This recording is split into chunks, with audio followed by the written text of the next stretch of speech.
ñu koy toppee mbiru politique la ñoom loolu la ñu wax ak yeneen je sais pas xam ngay préféré ñëw ci loolu wala ci leneen. C'est-à-dire que bon, l'actualité c'est toujours on a volé des milliards, il manque ceci, il manque cela, à mon preuve, à mes preuves, patati patata. Bon, je sais pas, moi lu ma xam daal mooy que il y a quand même 120 milliards yu wóor yu nga xam ne on les a tractés ñu ne il est impliqué sur 120 milliards à ce jour, d'accord? Et que apparemment le pôle financier tracté na loolu gis nañ ko. Bon, est-ce qu'ils ont donné les éléments pourquoi ñu incarcéré ko wala yooyu xaw ma si dara. Man lu ma xam rek mooy que il faut répondre à la justice. Une justice actuellement elle est ce qu'elle est. Parce que réforme même yu ñu bëggoon def defaguñu ko. Donc on a toujours les magistrats qui peuvent emprisonner à outrance nu mu leen neexee. Amaguñu juge des libertés. La carrière des magistrats elle est toujours adossée effectivement au parquet, au ministre de la Justice. Donc les gens sont pas aussi disponibles qu'on le veut.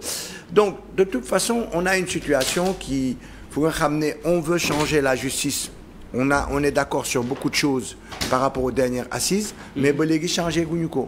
Donc on est encore dans une situation faut nga xam ne la justice doit continuer à travailler parce qu'on ne peut pas arrêter en disant dañuy nekk changer lépp door a dem c'est justice oui. Et donc on est dans une situation d'un entre-deux. C'est sûr que tout ne sera pas parfait. C'est sûr qu'il y aura des incohérences, mais ce qui est important, c'est que chacun fasse son travail à son niveau.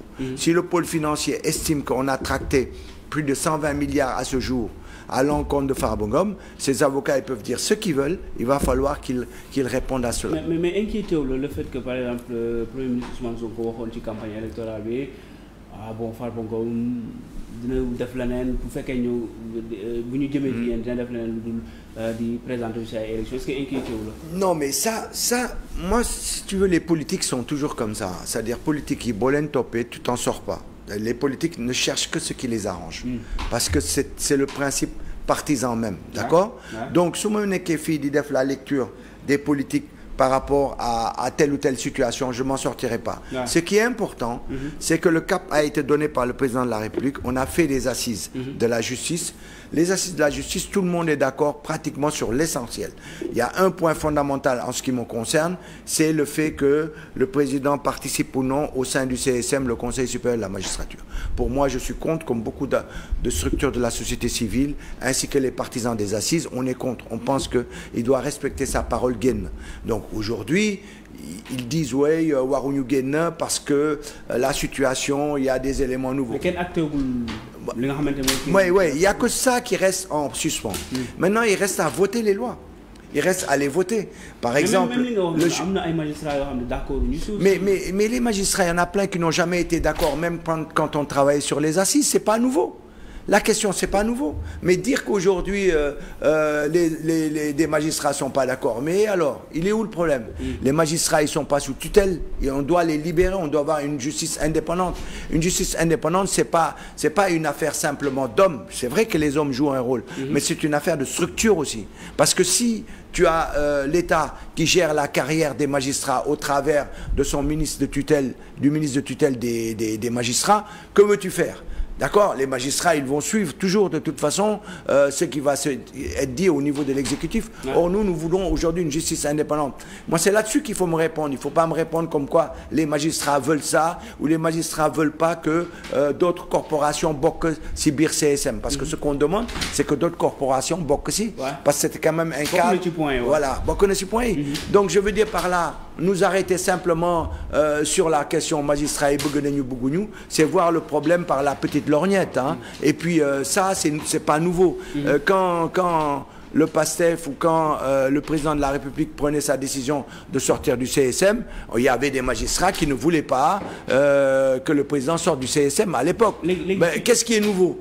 Si c'est ça qui est nouveau, il n'était pas si nouveau que ça. Le président dafa bëgg ci génn wala? Non, c'est-à-dire non, mais le président aujourd'hui, il est dans un...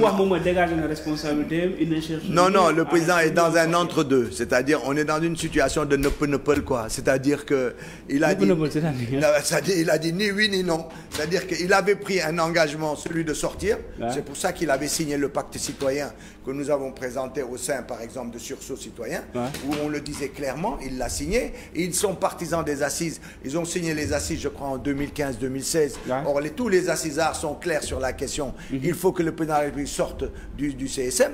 Maintenant, il est dans un entre-deux. Il dit, il y a une situation nouvelle. Je suis rentré au palais, j'ai vu plein de choses que vous ne voyez pas. Voilà, l'affaire n'est pas si simple. Il dit, l'affaire n'est pas si simple, mais il n'a toujours pas pris position. Donc, on sait qu'actuellement, il est dans un entre-deux.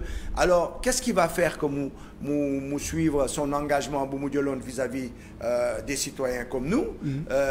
Mais c'est le combat. C'est-à-dire que nous, on doit se battre pour l'obliger à aller dans cette direction, pas l'obliger, mais disons à l'emmener à valider effectivement son engagement, à le poursuivre. Si maintenant nous on reste là comme ça à regarder, à accepter, oui la situation est diffuse, elle est confuse et ceci et cela, eh ben, c'est sûr que il va déroger à sa voilà. D'accord. Donc, mais comme quoi rien n'est jamais acquis avec les politiques. Ouais. Il faut toujours se battre pour qu'ils appliquent, une fois qu'ils sont au pouvoir, qu'ils appliquent ce qu'ils nous avaient dit. Wow. C'est-à-dire que politique, il faut que nous pour que nous